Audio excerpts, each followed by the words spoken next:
అండి నిన్నటి రోజున శనివారం మా అబ్బాయి అయితే ఇంకా తెల్లవారుజాము చీకటితో అయితే దిగాడండి.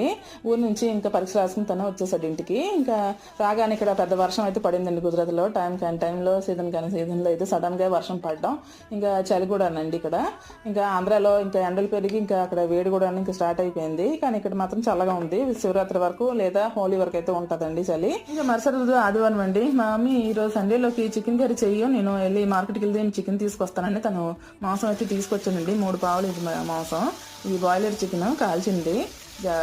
నేను తేగానికి 2 సార్లు కడిగేసి నీట్గా కలిపెట్టేసుకుంటాను. ఫటాఫట అయిపోద్ది. ఇలాగ ఉల్లిపాయలు తరుగుతాను అనుకుని నేనైతే కాస్త ఉప్పు, అల్లం వెల్లుల్లి పేస్ట్, నిమ్మరసం అయితే వేసి ఇంకా పసుపు కారం వేద్దామని బాటిల్ అయితే చూస్తే ఇంకా పసుపు కారపుళ్ళు అయితే అయిపోయాయండి. ఇంకా వీళ్ళకి ఫోన్ చేద్దామంటే అమ్మో వీళ్ళకి ఫోన్ చేస్తే ఇంకా మళ్ళీ అన్ని ఒకసారి చెప్పతో ఇంకా మాటమాటికి తీసుకెళ్తాను అనుకుని మళ్ళీ ఫోన్ అయితే చేయలేదు. ఇంట్లో ఉన్న వాటితో అండి పచ్చివి పేస్ట్ వేసుకున్నాను కూరలో. పసుపు కారపుళ్ళు వేయకుండా ఇంకా ఇవి వేసుకున్నాను ఈ పేస్ట్. మరి మీకు తెలుసా?